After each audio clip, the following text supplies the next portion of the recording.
கர்த்தருடைய வார்த்தை மாம்சமாகி கிருபையினாலும் சத்தியத்தினாலும் நிறைந்தவராய் நமக்குள்ளே வந்து வாசம் பண்ணினார். அவருடைய மகிமையை நாங்கள் கண்டோம். அது பிதாவுக்கு ஒரே பேரானவருடைய மகிமைக்கு ஏற்ற மகிமையாகவே இருந்தது. தேவனை ஒருவனும் ஒரு காலம் கண்டது இல்லை. அவர் மடியில் இருக்கிற ஒரே பேரான குமாரனே அவரை வெளிப்படுத்தினார். தேவனுடைய மடியில் இருக்கிற ஒரே பேரான குமாரன், மடியில் இருக்கிற ஒரே பேரான குமாரன். இயேசு கிறிஸ்துவை பார்த்தபோது அவர் தனியாக இருப்பதாக அவரை பார்க்கவில்லை. அவரை பிதாவின் மடியில் இருக்கிறவராக பார்த்தார்கள். எப்போதும் பிதாவோடு அவர் வாழ்ந்ததையும் பிதாவோடு இருந்ததையும் அவர் பிதாவின் நேசத்திற்கு உரியவராக இருந்ததையும் அவர்கள் பார்த்தார்கள். பிதா அங்கே உட்கார்ந்து கொண்டிருப்பதைப் போலவும் மடியில் இயேசு கிறிஸ்து உட்கார்ந்து கொண்டிருப்பதைப் போலவும் ஒரு தரிசனமாக அவர்கள் பார்க்கவில்லை. இயேசு கிறிஸ்துவிலிருந்து புறப்பட்டதான கிருபையையும் சத்தியத்தையும் அவருடைய வாழ்க்கையையும் அவர்கள் கண்டுவிட்டு சொல்லுகிறார்கள், அவர் பிதாவினுடைய மடியில் இருக்கிறார். நம்முடைய வாழ்க்கையும் அதே மாதிரி தான். நாம் எப்படிப்பட்டதான அறிவை நம்மை குறித்து பிறருக்கு கொடுக்கிறோம் என்பது ரொம்ப முக்கியமான விஷயமாக இருக்கிறது. பார்க்கும்போது அவங்க சொல்லணும், இவர்கள் பிதாவின் மடியிலே இருக்கிறார்கள். இப்படி இருக்கிற ஒருவனால் தான் இப்படி வாழ முடியும், இப்படி பேச முடியும், இப்படி சிந்திக்க முடியும், இப்படி யோசிக்க முடியும், இப்படி பிரசங்கிக்க முடியும் என்று நம்மை குறித்து சாட்சி கொடுப்பாங்களாம். இந்த குமாரன் என்ன செய்கிறார்? பிதாவை வந்து வெளிப்படுத்துகிறார். தோற்றத்திலே அவர் பிதாவை வெளிப்படுத்தவில்லை, செயல்களிலும் சுபாவங்களிலும் தன்னுடைய வாழ்க்கையிலும் பிதாவை அவர் வெளிப்படுத்தினார். ஒரு மனுஷன் அழகாக இருக்கிறது முக்கியம் இல்லை, அவனுக்குள்ள என்ன இருக்கிறது என்பதுதான் முக்கியம். உள்ளே இருந்து புறப்படுகிற விஷயம் எது என்பது மிக முக்கியமான விஷயமாக இருக்கிறது. ஒரு டாக்டர், இந்த மருத்துவனுடைய வேலை, அவனுடைய நோக்கம் என்னவென்று கேட்டால் பணம் சம்பாதிப்பது கிடையாது, வியாதியஸ்தர்களை சுகமாக்குவது. அவர்களுக்குள் இருக்கிற அந்த ஆற்றல் மூலமாக, அந்த திறமைகள் மூலமாக, அந்த ஞானத்தின் மூலமாக அந்த வியாதிக்கான பரிகாரத்தை அவர்கள் அங்கே உண்டாக்குகிறார்கள். டாக்டர் அழகாக இருக்கிறது முக்கியம் இல்லை, ஹைட்டாக இருக்கிறது முக்கியம் இல்லை, என் சுகத்துக்கான பரிகாரம் ஒரு இடத்துல இருப்பதே முக்கியமான விஷயம். இயேசு கிறிஸ்து இந்த உலகத்தில் இருந்தபோது மரித்தோரை எழுப்புகிற மருத்துவராக அவர் இருந்தார். இந்த உலகத்தில் இருக்கும்போது இறந்து போய் 4 நாட்களாகி நாரி கிடந்ததான சரீரத்தை இயேசு கிறிஸ்து உயிர்ப்பித்தார். பிறவி குருடர்களுக்கு சுகத்தை கொடுத்தார், கூனிகளை நிமிரும்படியாக செய்தார், பெரும்பாடுள்ள பெண்ணை சுகமாக்கினார். இந்த செயல்கள் மூலமாக பிதாவை இந்த உலகத்துக்கு வெளிப்படுத்தி காண்பிக்கிறார். பிதாவினுடைய இரக்கத்தையும் மனதுருக்கத்தையும் கிருபையையும் தயவையும் பரிகாரத்தையும் இந்த உலகத்துக்கு வெளிப்படுத்தி காண்பிக்கிறார். அவர் இந்த உலகத்துக்கு வந்ததான நோக்கம் என்னவென்றால் பள்ளங்களை நிரப்பும்படியாக, சகல மலைகளையும் குன்றுகளையும் தாழ்த்தும்படியாக, கோணலான விஷயங்களை செவ்வையாக்கும்படியாக, கரடு முரடான காரியங்களை சமமாக்கும்படியாக அவர் இந்த உலகத்துக்கு வந்தார். இந்த காரியங்களை செய்வதின் மூலமாக தேவ மகிமை வெளியரங்கமாகிறது. தேவன் யார் என்பது இந்த உலகத்துக்கு தெரிகிறது. லூக்கா 3 முதல் 6 வரை. அப்பொழுது கர்த்தருக்கு வழியை ஆயத்தப்படுத்துங்கள், அவருக்கு பாதைகளை சேவை பண்ணுங்கள் என்றும், பள்ளங்கள் எல்லாம் நிரப்பப்படும், சகல மலைகளும் குன்றுகளும் தாழ்த்தப்படும், கோணலானவைகள் செவ்வையாகும், கரடானவைகள் சமமாகும் என்றும், மாம்சமான யாவரும் தேவனுடைய ரட்சிப்பை காண்பார்கள் என்றும், வனாந்தரத்திலே கூப்பிடுகிறவனுடைய சத்தம் உண்டாகும் என்று ஏசாயா தீர்க்கதரிசியின் ஆகமத்தில் எழுதியிருக்கிற பிரகாரம் அவன் யோர்தான் நதிக்கு அருகான தேசமெங்கும் போய் பாவ மன்னிப்புக்கு என்று மனம் திரும்புதலுக்கு ஏற்ற ஞானஸ்நானத்தை குறித்து பிரசங்கித்தான். கர்த்தரின் மகிமை வெளியரங்கமாகும், மாம்சமான யாவும் அதை காணும், கர்த்தரின் வாக்கு அதை உரைத்தது என்று வனாந்தரத்திலே கூப்பிடுகிற சத்தம் உண்டாயிற்று. கர்த்தருக்கு வழியை ஆயத்தப்படுத்துங்கள், அவாந்திர வெளியிலே தேவனுக்கு பாதைகளை செவ்வை பண்ணுங்கள். வாசற்படியில் நின்று கதவை தட்டுகிறார். ஒருவன் அவரை ஏற்றுக்கொண்டு கதவை திறந்தால் அவனிடத்திலே பிரவேசித்து தன் வல்லமையை காண்பிக்கிறார். ஆதாம் பிசாசோடு கூட்டு சேர்ந்தபடியினால அவன் தனக்குத்தானே கேடு உண்டாக்கி கொண்டான். தன்னுடைய முழு சந்ததிக்கும் கேடுகளை வருவித்து கொண்டான். ஒரு மனிதனுடைய பாவத்தினால அநேகர் பாவிகளாக்கப்பட்டாங்க. ஆதாமுக்கு தெரியாது. அவன் இந்த கெட்ட எண்ணத்தோடு அதை அவன் உட்கொள்ளவில்லை. உட்கொள்ளும் போது நான் இதை புசித்து என் சந்ததியை நான் கெடுப்பேன் என்று யோசிச்சானா? அவன் வஞ்சிக்கப்பட்டான். கோணலான வழிகளில் பிசாசு வருகிறான். அவனுடைய வஞ்சனையினால முதல் மனிதன் வஞ்சிக்கப்பட்டு பாவியாக மாறினான். இயேசு சொல்லுகிறார் யோவான் 10ஆம் அதிகாரத்தில், ஆட்டு தொழுவத்துக்குள் வாசல் வழியாய் வராமல் வேறு வழியாய் வருகிறவன் கள்ளனும் கொள்ளைக்காரனுமாக இருக்கிறான். ஆடுகளின் மெய்ப்பனா இருக்கிறவன் எதன் வழியாய் வருகிறான்? வாசல் வழியாய் வருகிறான். நம்மிடத்திலே நேரடியாக வருகிறார் இயேசு கிறிஸ்து. வஞ்சிக்க வேண்டிய அவசியம் யாருக்கு இல்லை? தேவனுக்கு இல்லையே. அவர் சத்தியமானதை பேசுகிறார். பிசாசு என்ன செய்கிறான்? ஏமாற்றி வளைந்து நெளிந்து வந்து மனுஷனை அவன் வேறு வழியாய் வந்து ஏமாற்றுகிறான். இந்த ஏமாற்றப்பட்டதின் மூலமாக விஷம் அவனுக்குள்ளே பாய்ச்சப்படுகிறது. பாய்ச்சப்பட்ட அந்த விஷம் அவனுக்குள் மட்டுமல்லாமல் மனித இனத்திற்குள்ளேயே அந்த விஷம் வந்து மிகப்பெரிய தாக்குதலை உண்டாக்கி இருக்கிறது. அந்த செயல், அந்த ஒரு செயல் மூலமாக சில நோய்கள் அப்படி தான் உண்டாகுது மனுஷனுக்குள்ள. ஏதோ அவர்கள் தங்களுக்குள்ளே உட்கொண்ட ஒரு எதிர்மறையான ஒரே ஒரு காரியத்தின் மூலமாக நிறைய பாதிப்புகள் உண்டாகுது. அதனால் அதான் அந்த விஷத்தை ஏற்றுக்கொண்ட போது மிகப்பெரிய பாதிப்பு, எல்லா நிலையிலும் மிகப்பெரிய பாதிப்பை அவனோட சந்ததியும் அனுபவிக்கும்படியாக உண்டாயிற்று. பிதாவாகிய தேவன் பிசாசினால் உண்டான அந்த பாதிப்புகளையும் விளைவுகளையும் அழிக்கும்படியாக தேவகுமாரன் இந்த உலகத்துக்கு அனுப்பி வைக்கிறார். பாவம் செய்கிறவன் பிசாசினால் உண்டாயிருக்கிறான். பிசாசினுடைய கிரியைகளை அழிக்கும்படிக்க தேவகுமாரன் வெளிப்பட்டார். பிசாசினால் உண்டான பாதிப்புகளையும் விளைவுகளையும் அழிக்கும்படியாக தேவகுமாரன் வெளிப்பட்டார்.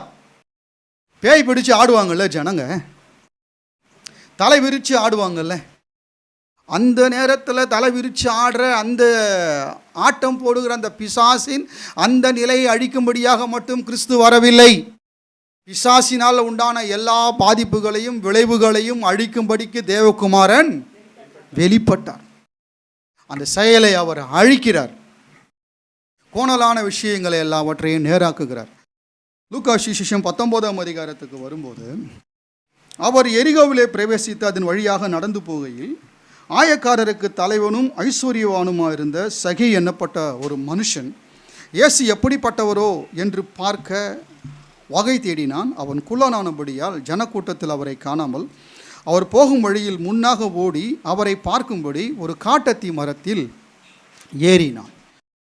அவன் ஆயக்காரருக்கு தலைவன், நல்ல ஒரு ஹை போஸ்டில் இருக்கிறதான ஒரு நபர். அவன் குள்ள மட்டும் கிடையாதுங்க, அதுக்கு முந்தைய சொல்லப்பட்டிருக்கு அவன் ஆயக்காரர்களுக்கு தலைவனாக அவன் இருக்கிறான். ரெண்டாவது அவன் யார்? ஐஸ்வர்யவானாக இருக்கிறான், செல்வந்தன், ஒரு பணக்காரன்.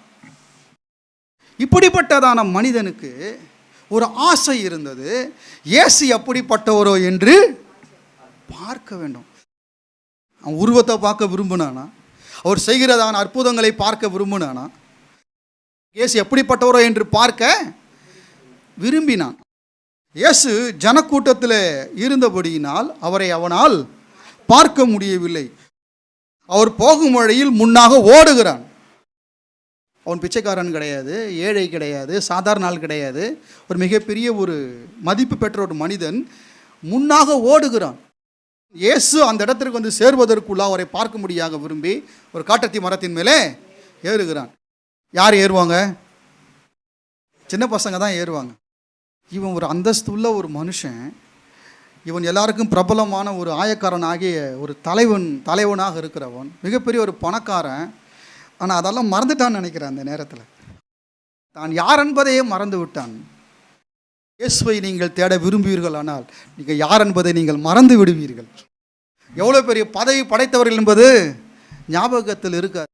ஒரு சிறு பிள்ளையை போல் நீங்கள் அவரை தேடுவீர்கள். எப்படி தேடுறான்? ஒரு சின்ன பிள்ளையை போல தேடுறான் பாருங்க. மரத்தின் மேலே ஏறி அவரை பார்க்கிறான். இயேசு அந்த இடத்திலே வந்தபோது அவர் அண்ணாந்து பார்க்கிறார். அவனை கண்டு இயேசு அண்ணாந்து பார்த்து அவனை கண்டு, சகேயுவே, சீக்கிரமாய் இறங்கி வா, இன்றைக்கு நான் உன் வீட்டிலே தங்க வேண்டும் என்றார். பேர் சொல்லி கூப்பிடுறார் இயேசு கிறிஸ்து அவனை. இயேசு கிறிஸ்து அவனை அழைக்கிறார். சகேயுவே, சீக்கிரமாய் இறங்கி வா, இன்றைக்கு நான் வீட்டிலே தங்க வேண்டும் என்றார். சீக்கிரமாய் இறங்கி உடனடியாக ஓடி வருகிறான்.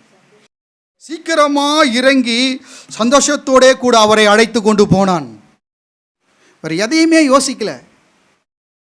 அதை கண்ட யாவரும் இவர் பாவியான மனுஷனிடத்தில் தங்கும்படி போனார் என்று, இந்த குரூப் எப்பவுமே இருக்கும் இந்த உலகத்தில், இவர் பாவியான மனுஷனிடத்தில் தங்கும்படி போனார் என்று சொல்லி முறுமுறுத்தார்கள். சொன்னது உண்மையா பொய்யா? உண்மை. நல்லா தெரியும் அவனை பற்றி. இந்த ஊரிலேயே மோசமான ஆள் இவன் தான். இவன் வீட்டுக்கு போகிறார் இயேசு கிறிஸ்து. வசனம் சொல்லுகிறது, மனுஷகுமாரன் கெட்டு போனதை ரட்சிக்க வந்தார். பிசாசின் கிரியைகளை அழிக்கும்படிக்கே தேவகுமாரன் வெளிப்பட்டார். பிணியாளிகளுக்கு வைத்தியன் வேண்டியதை அல்லாமல் சுகமுள்ளவர்களுக்கு வேண்டியது இல்லை. இயேசு வந்ததே பாவியான மனுஷன் ரட்சிக்கிறதுக்காக தானே. பாவிகளை ரட்சிக்க கிறிஸ்தியஸ் உலகத்தில் வந்தார், வெளிப்பட்டார். இயேசு என்றால் என்ன? பாவிகளை ரட்சிக்க வந்தவர். பாவிகளை ரட்சிக்க வந்தவர் என்ற அர்த்தம் உடைய இவர் பாவியின் வீட்டுக்கு தங்கும்படியாக போகிறார். நியாயம் தானே? முறுமுறுத்தார்கள்.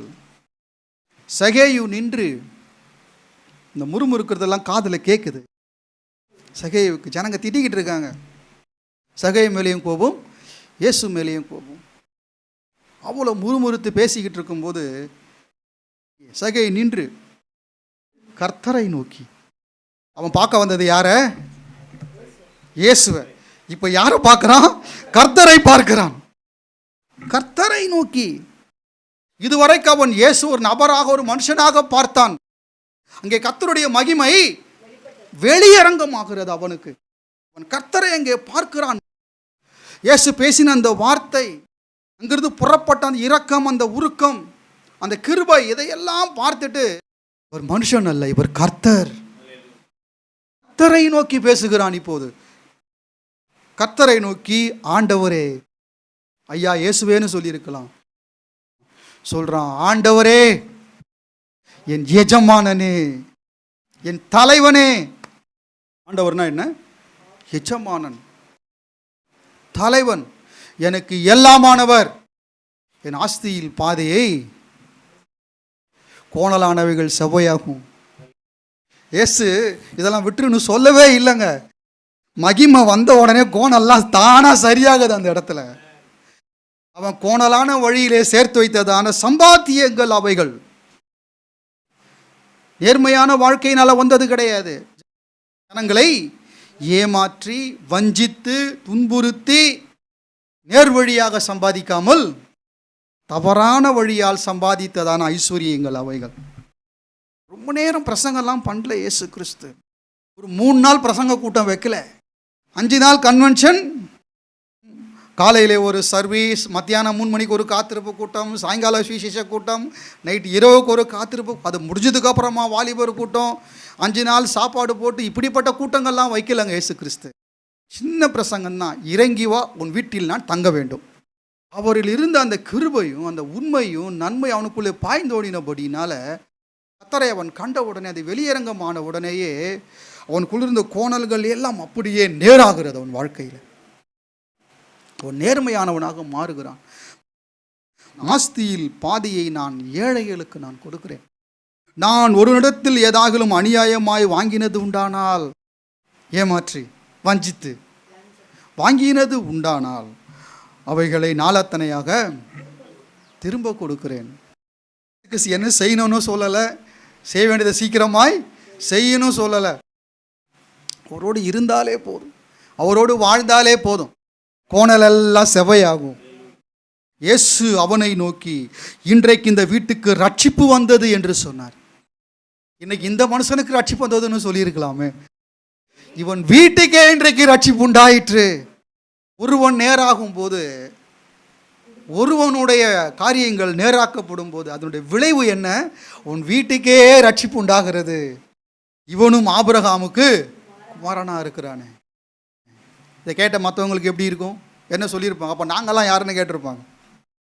மாம்சத்தின்படி ஆபிரகாமின் பிள்ளைகள். இயேசு சொல்கிற அர்த்தம் என்ன? இவனும் உண்மையிலேயே இன்றைக்குத்தான் ஆபிரகாமின் பிள்ளையாக மாறி இருக்கிறான். இவனும் ஆபிரகாமுக்கு குமாரனாய் இருக்கிறானே. விசுவாசத்தை ஏற்றுக்கொண்ட உடனே அந்த விசுவாச லிஸ்ட்டில் என்ன செய்யப்படுறான்? சேர்க்கப்படுகிறான். இழந்து போனதை தேடவும் ரட்சிக்கவுமே மனுஷகுமாரன் வந்திருக்கிறார் என்றார்.